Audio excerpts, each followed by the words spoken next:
Hello guys, আমি Priyanka. Welcome back to my another blog. আজকের ব্লগে আমি আপনাদের সঙ্গে শেয়ার করব আমাদের গ্রামীণ জীবনের কিছু ইমোশনাল, ভালোবাসা এবং একতার ব্যাপারে।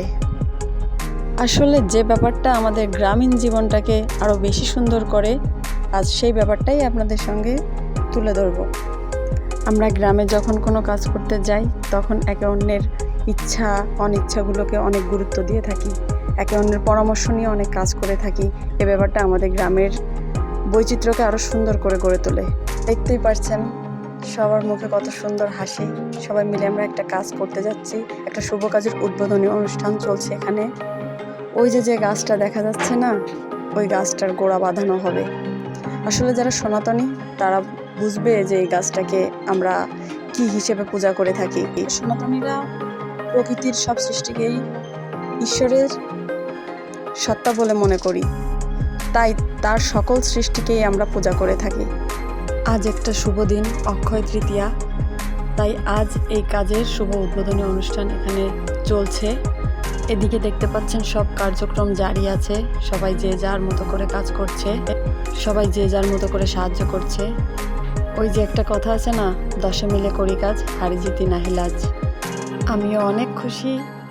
দেখতে পাচ্ছেন এই যে আমাদের মিস্ত্রি ভাই, আর ওপাশে ওই যে দেখা যাচ্ছে সবাই অপেক্ষা করছে শুভ কাজের জন্য, শুভ লগ্নের জন্য। আর আমি সবার সাথে করছি ভিডিও আপনাদের সঙ্গে শেয়ার করার জন্য। এ আমার যা, অনেক কিউট দেখতে পাচ্ছেন। এ আমার এক কাকি। একটা মজার কথায়, কাকিকে আমি কাকি বলি না, খুড়ি বলি। আমরা গ্রামের দিকে কাকিদের অনেকে আমরা খুড়ি বলে থাকি। আপনাদের কোথায় এরকম কাকিকে খুড়ি বলা হয় অবশ্যই কমেন্টে জানাবেন।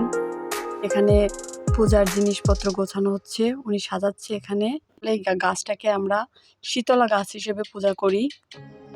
ওপাশে দেখেন প্রায় এই যে বাউন্ডারিটা দেওয়া হচ্ছে, এই সীমানা বরাবরই গাছটা বাঁধানো হবে। আর সঙ্গে হেল্প করছে আমাদের পাশের বাড়ির দিদি, যা, শাশুড়ি, অনেকেই। আর এই যে সবাই মিলে একটা মতামত স্থাপন করে একটা কাজ সম্পূর্ণ করা, এর ভিতরে অনেক শান্তি, অনেক সুখ, অনেক তৃপ্তি, যা আপনারা শহরের মানুষ জানি না বা কতটুকু পান কি না, তবে আমরা গ্রামের মানুষ সবসময় এই স্বাদটা পেয়ে থাকি। আমরা একজনের সিদ্ধান্তকে সম্মান করি, একজনের মতামত গুরুত্ব দিই, সবাই মিলে আলোচনা করে একটা সিদ্ধান্ত নিই, একটা সুন্দর সিদ্ধান্ত নিই বলতে পারেন। এবার আমি চলে এলাম প্রণাম করতে, ঠাকুরের আশীর্বাদ নিতে। ঠাকুরের কাছে আশীর্বাদ চাইলাম, ঠাকুর আমাদের সবাইকে ভালো রাখেন, সবাইকে সুখ শান্তিময় জীবন দান করেন। আর এইভাবে যেন আমরা একে অপরের পরিপূরক হয়ে সারা জীবন কাটিয়ে দিতে পারি। সকল অশান্তি, দুঃখ, কষ্ট, রোগ, শোক সব কিছুর মোকাবেলা করে আমরা একে অন্যের পাশে থেকে জীবনটা ভালোভাবে কাটিয়ে দিতে পারি। এবার শুরু হয়ে গেছে আমাদের সেই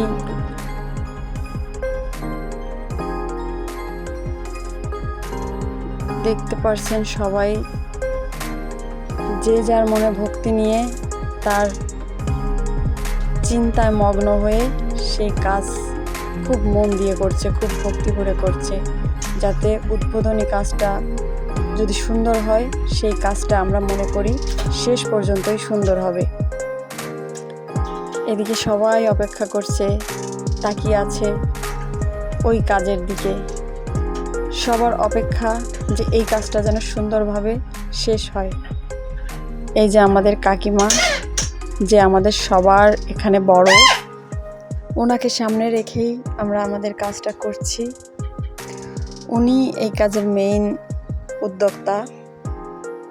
এপাশে দেখেন এখনো সব কিছুর প্রসেসিং চলতেছে, যে কিভাবে কি করলে কাজটা আরও ভালো হবে, কোন জিনিসটা কম আছে সেই জিনিসটা দেওয়ার চেষ্টা করছে, যাতে কোনো ত্রুটি না থাকে। সবাই সব সময় সেই চেষ্টাটাই করছে।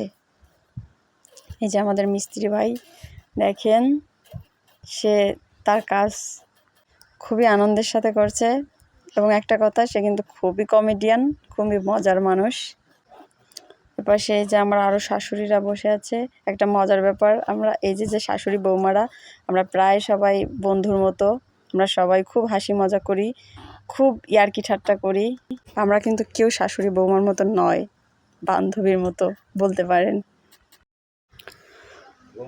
অনেক অপেক্ষার পরে আমরা আমাদের সেই মহেন্দ্রক্ষণে প্রায় পৌঁছে গেছি। এখানে সবাই দেখতে পাচ্ছেন খুবই অধীর আগ্রহে অপেক্ষা করছে যে কখন সেই কাজটা শুরু হবে, আর আমরা সবাই মিলে একসাথে সেই কাজটা শেষ করব। এই যে দেখতে পাচ্ছেন আমার শাশুড়ি তার কাজ শুরু করে দিয়েছে, আর আমরা ছোট্ট বাচ্চার মতো তার আঁচল ধরে তার কাজে অংশগ্রহণ করছি। তাকে সামনে রেখে, তাকে আগে রেখে আমরা পিছনে তার আঁচল ধরে ছোট বাচ্চার মতো সেই কাজে অংশগ্রহণ করছি। আসলে আমরা গ্রামের মানুষ অনেক সহজ সরল হয়ে থাকি। আমরা একসাথে মিলেমিশে আমরা যদি কোনো কাজ করি, তবে সেই কাজে সুন্দর হবে, সফলতা আসবে এবং স্বয়ং সৃষ্টিকর্তাও এতে খুশি হবে। আর আসলে আমরা গ্রামের মানুষরা সেই সৃষ্টিকর্তাকে সব কাজের আগে তাকে স্মরণ করি, তার স্মরণ কামনা করি, তার আশীর্বাদ কামনা করি এবং তার সান্নিধ্য লাভ আমরা সবাই করতে চাই। এ পর্যায়ে এসে আমাদের এ কাজও শেষ হয়ে গেল। এখন আমরা সবাই অপেক্ষা করব, এই যে কাজটা করেছি, আমরা যে কোনো কাজ করার জন্য ঈশ্বরের নামে একটি ভোগ নিবেদন করি এবং সব কাজ শেষে তার জন্য অপেক্ষা করে আমরা শেষে সেই ভোগ নিজেদের মধ্যে প্রসাদ হিসেবে গ্রহণ করি। এই কাজটা শেষ হওয়ার পরে আমরা এরপরে সবাই মিলে অপেক্ষা করব সে প্রসাদের জন্য। আমরা এখানে সবাই কিন্তু না খেয়ে আছি, আজ এই শুভ কাজটা করব বিধায় আমরা সবাই না খেয়ে আছি। আমাদের ভাষায় এটাকে বলে উপবাস। আমরা সবাই উপবাস এবং এই উপবাস ভঙ্গ করব এই ঈশ্বরের নামে যে প্রসাদ নিবেদন করেছি সেই প্রসাদ গ্রহণ করে আমরা সেই উপবাস ভঙ্গ করব। সবার আবেগ ঘন মুহূর্ত দেখতে পাচ্ছেন। আমি বলেছি না যে গ্রামের মানুষ অনেক সহজ সরল হয়ে থাকে, দেখেন তাদের সরলতা। আস্তে আস্তে আমাদের সব কার্যক্রম শেষ হয়ে আসছে। এরপরে অপেক্ষা প্রসাদের।